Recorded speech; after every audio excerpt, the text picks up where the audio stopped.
Welcome back to Newsmakers. We're at a technical workshop organized by Sustainable Waterloo aimed at helping local businesses and organizations reduce their carbon footprint. With me are two of the presenters from today from Carbon Foresight, Dave Cruickshank and Jason Steinberg. So Jason, tell us what Carbon Foresight is about. Carbon Foresight is a sustainable business consulting firm, and we focus on climate change. So we do everything from greenhouse gas inventories to long-range scenario planning for low-carbon growth. And what are some of the key messages that you would be bringing today, or what was the process looking like as you're working with these groups and organizations in Waterloo this morning? Yeah, so for any organization that's contemplating doing this, really the starting point is to start measuring. So the importance of measuring and then going to managing, and really starting small and try to do things quickly and iterative quickly so you can get your employees involved. Now, when we're looking at some of the challenges that were brought up this morning by some of these local business people, what are some of the issues that you're hearing, and are they common with clients that you're working with? Well, the challenges are typical organizational barriers to any kind of change that you're trying to implement. So we try to encourage businesses to identify small and succinct projects that can help them get started. So things that can help them get a result to actually start to reduce their greenhouse gas emissions, while they also look at their longer term strategy and use that real experience and real data to inform that long-term strategy. So the key is to get started and create some succinct goals around what you're trying to accomplish. And when we're looking at the positive aspects of going green, are there is there return on cost that people are spending on some of these programs or initiatives? And are there other bonuses to a business going green just with public perception? Yeah, sure. So there's a lot of benefits in terms of going green and being environmentally conscious. Most of those first initial initiatives actually yield a lot of tangible either cost savings or increased revenue. So there's a lot of positives in that. It's not necessarily a cost. There's also a lot of more intangibles. So motivating staff, motivating employees, engaging new clients, and so on in terms of offering green products and things that your clients are interested in.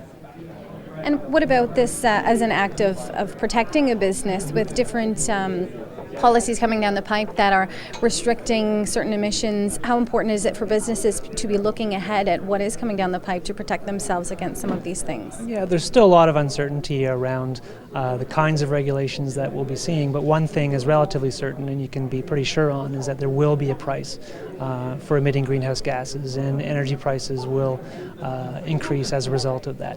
So the risk around, just the risk around price and cost if you're exposed to any kind of energy dependence. Then there's all the physical risks and risks to your brand. The ability to attract employees, as Jason mentioned, is becoming more and more of a factor in terms of being a responsible organization. And are people looking more long-term, or are people looking for fast solutions with quick turnarounds that they're going to see immediate results from? Yeah, we think it's important to look both short-term and long-term. So it's important for an organization to consider their long-term strategy in terms of where they want to go and where, as you mentioned, kind of where regulatory, legal, technology, and so on is going, but also think short and medium term. So to implement projects that could be implemented quickly, yield some real results so that you get some sense of progress for your staff, for your employees, and for everyone in your organization. Now, many people, especially here in Waterloo region, do take steps to be more environmentally friendly at home, but perhaps in a business sense that might seem a little more overwhelming on a larger scale. So what are some simple steps or first steps that people could do to try and reduce their greenhouse gas emissions? On the business level, or on the business level? Yeah, as mentioned by Jason just a few moments ago, first step is measuring, so understanding where you're at. But then there's a lot of very simple things. You can look at the energy use in facilities, how you're lighting your facilities, what people are doing at the end of the day. Are they shutting off their computers? How are they getting to work? How can you help them get to work in a more efficient way? There's all kinds of things that are actually very simple behavioral changes that, when aggregated, create significant results. So the challenge is getting your employees and your organization on board to create those behavioral changes. And then you can start to look at more technically advanced solutions. But there's all kinds of very simple behavioral changes that will make a big impact.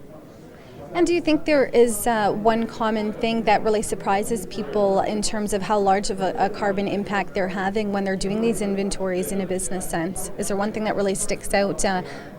Yeah, usually it's a travel component. So usually people think about, I'm just one person, I'm just traveling to and from work either by car or maybe there's some element of air travel for business travel, and that's usually a surprise. So people usually think greenhouse gas is, burning fossil fuels to, heat our homes and power our electronics and that type of thing. But it's surprising the amount of greenhouse gas that our emissions based on travel, either to and from work or for business travel, and there's a lot of opportunity in that itself.